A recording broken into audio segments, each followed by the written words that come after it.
ভগবান শিবের প্রিয় শহর বারাণসী বা বেনারস এমন একটি স্থান যেখানে আধ্যাত্মিকতা বিকশিত হয় এবং এই পবিত্র অর্থনীতির ভিত্তি হিসেবে অসংখ্য মন্দির মাথা উঁচু করে দাঁড়িয়ে আছে।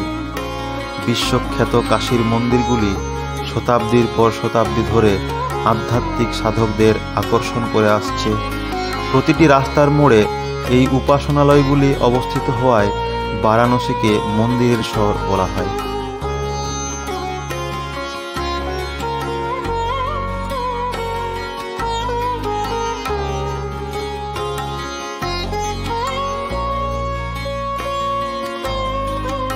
বারাণসী কেবল একটি অলৌকিক কেন্দ্র নয়, এটি এমন একটি শহর যা মানব সভ্যতার সমৃদ্ধ ইতিহাস এবং জ্ঞানার্জনের দিকে তার যাত্রাকে ধারণ করে।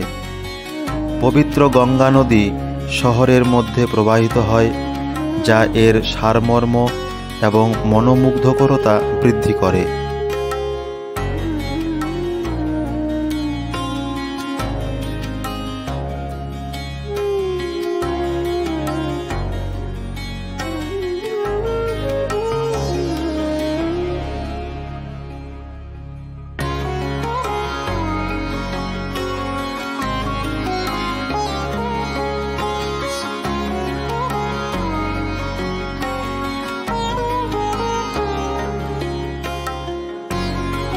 বিখ্যাত বিখ্যাত ঘাট এবং মন্দির থেকে শুরু করে সুস্বাদু খাবার এবং ঐতিহ্যবাহী পোশাক, বারাণসীতে অনেক কিছু আছে।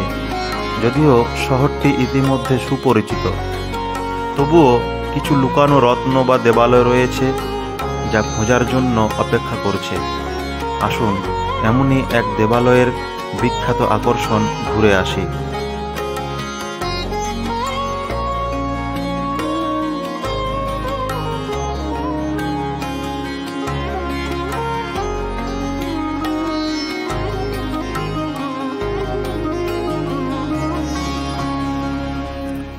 বারাণসী বা বেনারসে যে মন্দিরগুলি রয়েছে তার একটি মন্দিরে আমি এখন রয়েছি। মন্দিরটি মহামৃত্যুঞ্জয় মহাদেব মন্দির নামে পরিচিত, যার অর্থ মৃত্যুকে জয়কারী সর্বশক্তিমান প্রভু।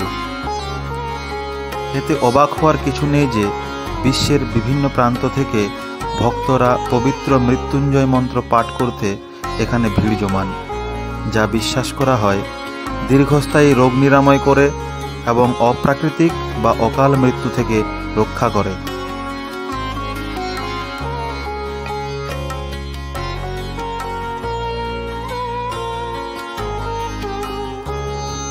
এখানেই শেষ নয়, মন্দিরটিতে একটি প্রাচীন কূপ বা কুয়ো রয়েছে। কথিত আছে এই জাদুকরী কুয়ো, যার জলে নিরাময় ক্ষমতা রয়েছে বলে জানা যায়। জনশ্রুতি আছে যে আয়ুর্বেদের জনক ধন্বন্তরী সমুদ্র মন্থন থেকে উত্থিত ঔষধ নিয়ে এই কুয়োতে ৪৫ দিন ধরে লুকিয়েছিলেন এবং নশ্বর পৃথিবী ছেড়ে যাওয়ার আগে তার সমস্ত ঔষধ এই কুয়োতে ঢেলে দিয়েছিলেন, যার কারণে এই কুয়োর জল পবিত্র এবং এর নিরাময়ের বৈশিষ্ট্য রয়েছে, যা বিভিন্ন রোগের চিকিৎসা করতে পারে। এই কুয়োটি ধন্বন্তরী কূপ নামে পরিচিত। এই কুয়োর জল ৪৫ দিন ধরে খাওয়ালে রোগ নিরাময় হয় বলে কথিত আছে। ভিডিওটি ভালো লাগলে লাইক, কমেন্ট, শেয়ার অবশ্যই করবেন। নমস্কার।